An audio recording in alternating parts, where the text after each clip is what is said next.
নমস্কার, নতুন ভিডিওতে আপনাদের সকলকে স্বাগত। গতকাল বাংলার অন্যতম সফল ডিরেক্টর শিবপ্রসাদ মুখার্জি তার জন্মদিন ছিল। তার একটা ইন্টারভিউ দেখছিলাম। সেই ইন্টারভিউ থেকে কতগুলো টপিক উঠে এসেছে, যেগুলো আজকে আপনাদের জন্য খুব গুরুত্বপূর্ণ। যারা দেব ফ্যান আছেন, যারা জিৎ ফ্যান আছেন, তাদের জন্য কিন্তু স্পেশাল এই ভিডিওটা। প্রথমে বলে রাখি, তাকে যখন নানা রকম বিষয়ে প্রশ্ন করা হচ্ছিল, তার কেরিয়ারের গ্রাফ, তার এই যে দৈনন্দিন জীবন, সমস্ত বিষয় নিয়ে কথাবার্তা উঠে আসলো। তারপরে উঠে আসলো একটা চাঞ্চল্যকর তথ্য। সেই তথ্যটা কি? আপনারা যারা গোত্র সিনেমাটা দেখেছেন, সেই গোত্র সিনেমাটা দেখার পর স্বয়ং অমিতাভ বচ্চনের স্ত্রী জয়া বচ্চন শিবপ্রসাদ দাকে মুম্বাইতে ডেকে পাঠায় এবং সেখানে মুম্বাইতে গিয়ে তিনি কথাবার্তা বলেন, তাদের সাথে মিটিং করেন এবং অনুসুয়া দেবীর যে ক্যারেক্টারটা, সেটা কিন্তু জয়া বচ্চন কিন্তু করতে চান। তা এরকমই একটা কথাবার্তা চলছে যে গোত্র সিনেমাটার হয়তো হিন্দিতে রিমেক হওয়ার প্রবল সম্ভাবনা রয়েছে।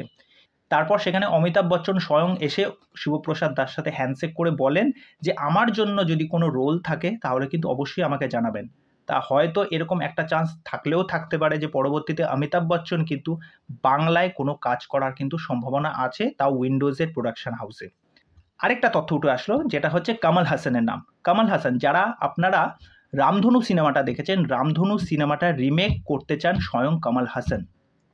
এবার তিনি আরেকটাও বলেন যে এখনকার সময় তো মালায়ালাম ফিল্ম ইন্ডাস্ট্রি তো পুরো বিশ্ব জুড়ে তাদের চর্চা।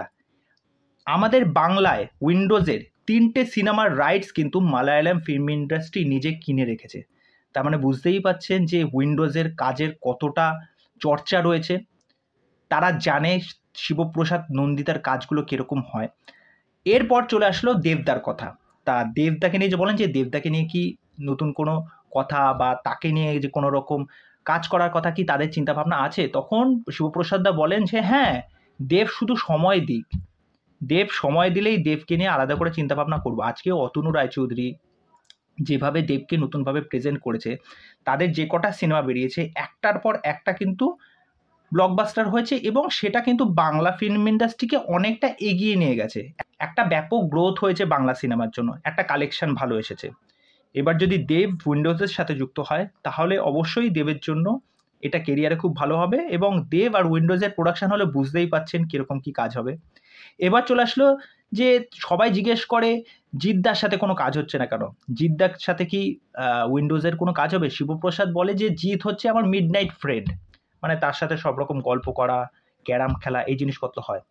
তা আজকে জিদ্দার কেরিয়ার নিয়ে যেরকম টালমাটাল অবস্থা বা একটু দোনামোনা চলছে, সেই জায়গা থেকে দাঁড়িয়ে বলেন যে ব্যাটে বলে যদি কানেক্ট হয়ে যায়, যদি এই জিৎ যদি উইন্ডোজের সাথে যদি কোনো কাজ আসে, অবশ্যই হয়তো কোনো কাজ আসবে, সেরকমই একটা হিন্টস দিয়েছেন।